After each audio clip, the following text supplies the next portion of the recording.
Join us this week for another adventure on All the Stars Sailing.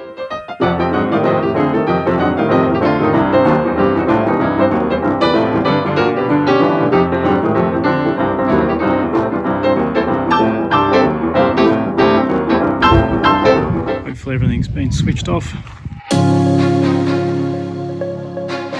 Welcome back to All the Stars Sailing Adventures.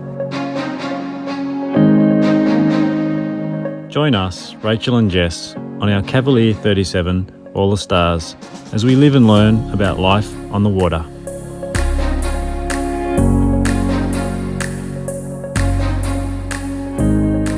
Don't forget to hit that subscribe button.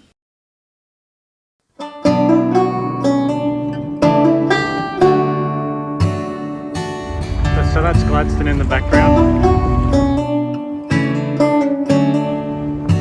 With Rach already safely home, I was sailing All the Stars from Gladstone to Bundaberg, where we planned to leave her over summer while we headed home to see friends and family.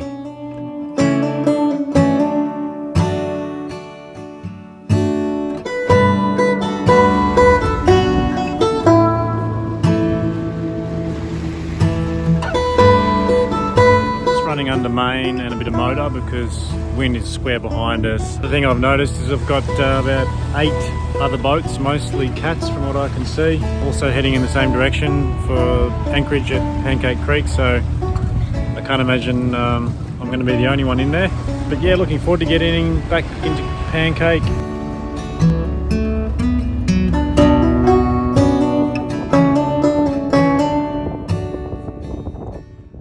Woken up to another beautiful day here at Pancake Creek. Got a bit of a bung neck from having slipped down the companionway in the wee hours of the morning.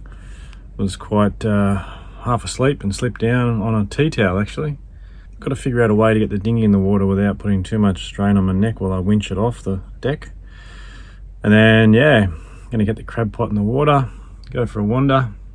Luckily, I was catching up with Iggy from White Wings 3, and he offered to launch his little dinghy and head out for a fish.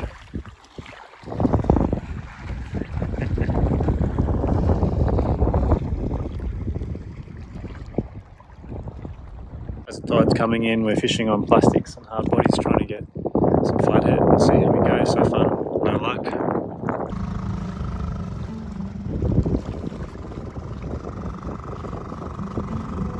And we've changed dinghies. Take 2 of the fishing trip. What do you reckon, Iggy? We were safer this time. Better chance to make it back. Got some horsepower on the back.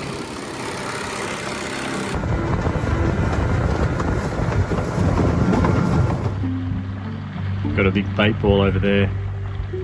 It's a fish feeding. Might be salmon or tailor. Well, Iggy, we've been fishing all day. No luck. No luck. Wasn't for lack of trying though. It's beautiful though. Very nice. We're right in the middle of a mangrove right here. Beautiful sunset. So we're just making the most of it with our beer and our music. Yeah. Cheers, mate. Good to be here with you. Yeah. And we might get a mud crab in the morning. So. Oh well. Yep. Just having myself a smoothie here before I go out with Iggy in the dinghy, and we're gonna check the crab pot, see whether we had any luck last night.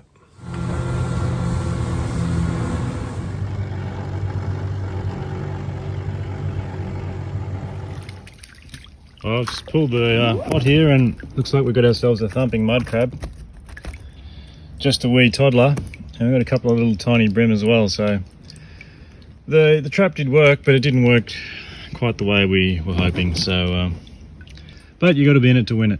So we'll have to try another time. 4:20 in the morning, and it's just starting to get light here from Pancake to Bundaberg, and yeah, solo sailing because Rach jumped off in Gladstone, as you know. It's a little bit somber to be having to leave the boat behind for a few months.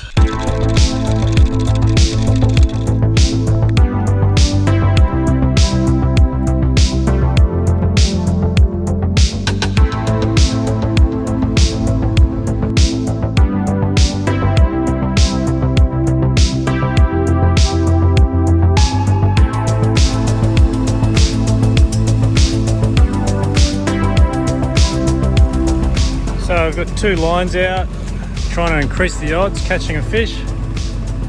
Very light breeze, I've been motoring most of the way. Yeah, it's a beautiful day, but we just need a little bit more breeze.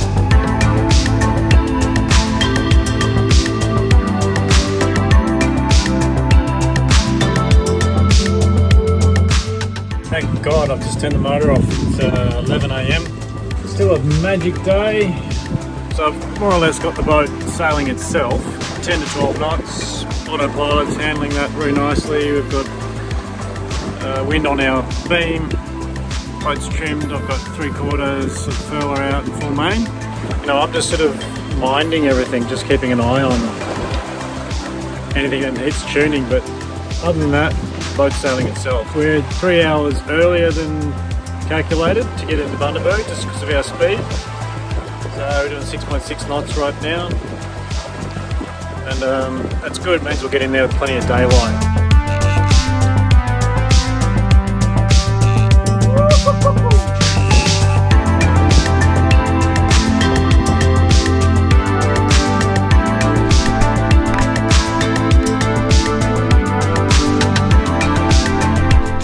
Right when you are landing a large tuna while sailing single-handed, another boat just so happens to be bearing down on you.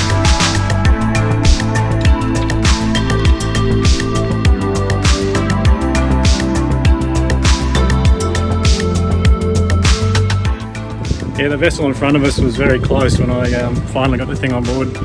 What a fight! So now I've just got to process this fish.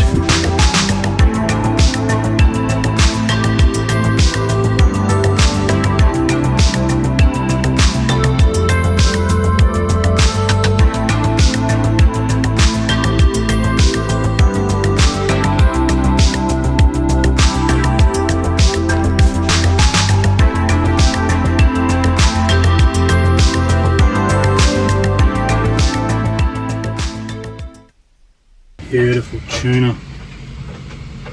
Wow. That fish yielded so much tuna meat. It's amazing. I'm going to enjoy another tuna meal tonight. And then Iggy's coming over to take some back with him as well. So there's just so much fish. Really are spoiled.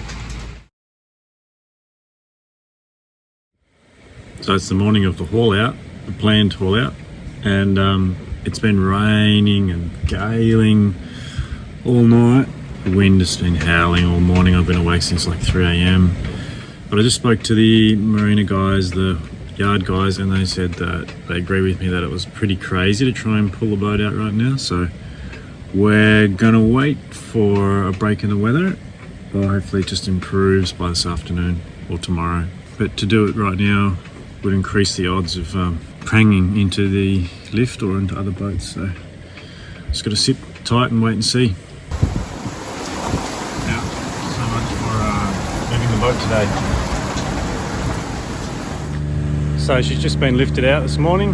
It was all stress-free, no wind. We had really glassy conditions here in the harbour this morning. It was just a big improvement on yesterday. Slid straight into the slings and we're out of the water in under 5 minutes. So she's getting a quick pressure wash now, just to take off a tiny bit of residue algae, and then she'll be all clean, and we'll move her over in the lift to the hard stand setup area where she's going to stand for the summer. It's always exciting to see a boat getting lifted out of the water. Yeah, and the guys are great. They're very professional. They've done it all 1,000 times at least.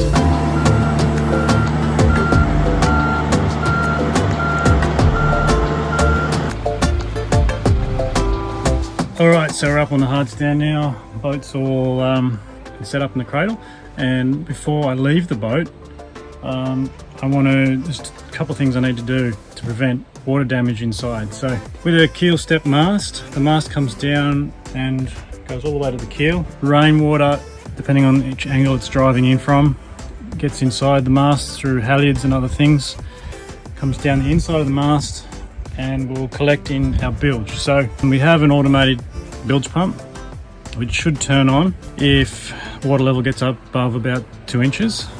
It will automatically kick on, but I can't rely on that. In case the bilge pump fails and water's coming in, what I'm going to do is take the temperature sensor through hull fitting off, take it out of the hull, and therefore I've got a drain. So water can never get up to floor level. I'll show you what I mean. Okay, so there you go, bit of gauze over that, and that should stop anything being able to get inside.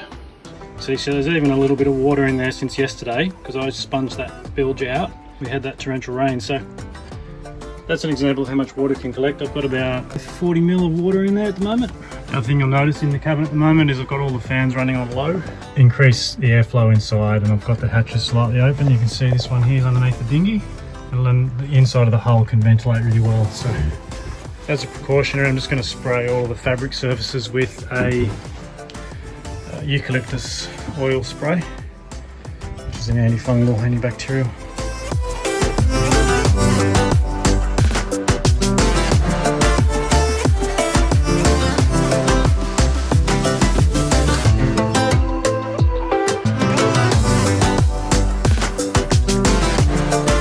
Shades on, just really happy.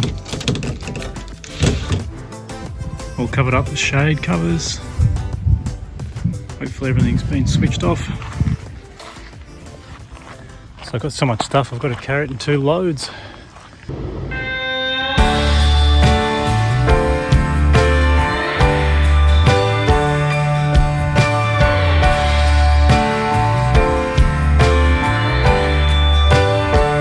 Stay tuned for the next episode, where we'll be taking you on a journey to our hometown of Tanger on the New South Wales south coast. You'll also get to meet some of our family and see Rach in her element with her horses. We'll also get a surprise involving a deja vu.